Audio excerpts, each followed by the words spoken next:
যেটা যেটা আমি অ্যাকচুয়ালি সবার সাথে শেয়ার করতে চাই আপনাদের সাথে, যেটা হলো আমি ওনাদেরকে বলেছি যে আমার মনে হয় না যে আমি ওয়ার্ল্ড কাপ টিমে থাকা উচিত, আর আমি I am basically not available for the world cup.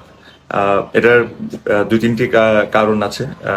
আমার কাছে মনে হয় যে game time is one of the biggest reason আমি বেশ কয়েকদিন ধরে খেলছি না এই ফরম্যাটটা। সেকেন্ডলি ইনজুরি, বাট ইনজুরি আমার মনে হয় না অত বড় সমস্যা, বিকজ আমি আশা করি যে ওয়ার্ল্ড কাপের আগে ঠিক হয়ে যাব। বাট যে জিনিসটা আমার কাছে মেইন জিনিসটা যেটা ট্রিক করেছে এই ডিসিশন নিতে, উইচ ওয়াজ এনি প্রবাবলি হয়তো বা আমি ওয়ার্ল্ড কাপ টিমে থাকতাম, আমি আমি এটা জানি না, বাট এটা আমি মনে করি হয়তো বা আমি থাকতাম, বাট আমার কাছে মনে হয় না যেটা ফেয়ার হইতো।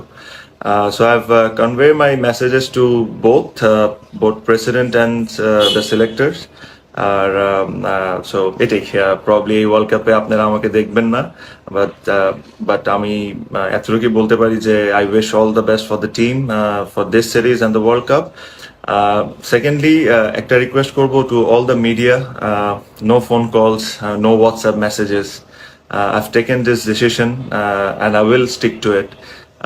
এখানে আমার আর কিছু নতুন করে কোনো কিছু বলার নাই। I've given you all the reasons. So no phone calls, no WhatsApp messages. আশা করি আপনারা আমার প্রাইভেসিটাকে সম্মান করবেন আর আমার ডিসিশনটাকে রেসপেক্ট করবেন।